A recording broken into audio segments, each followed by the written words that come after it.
Hi అండి. ఈరోజు నేను మార్నింగ్ బ్రేక్ఫాస్ట్ కోసము సొద్ద రొట్టె చేస్తున్నాను. సొద్దల్ని బాగా నేను పిండి మిషన్లో మెత్తగా పట్టించేసానండి.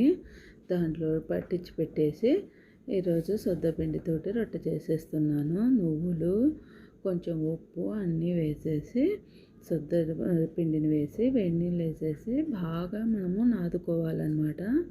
ఎంత బాగా నాదుకుంటే అంత బాగా రొట్టె వస్తుంది.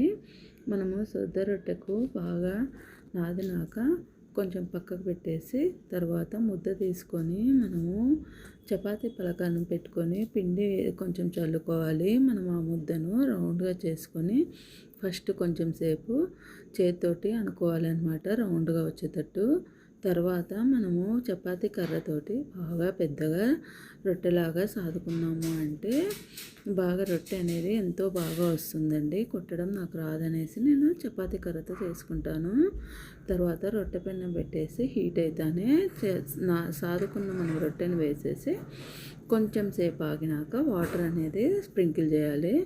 వాటర్ స్ప్రింకిల్ చేసినాక కొంచెం సేపటికి మనము తిప్పేసుకొని కాల్చుకుంటే ఎంతో బాగా రోస్ట్గా కాల్చుకోవచ్చు. కొంతమంది రోస్ట్గా తింటారు, కొంతమంది మెత్తగా తింటారు. నేను మీడియంగా తింటాను. టేస్టీ రొట్టె, హెల్దీ రొట్టె రెడీ.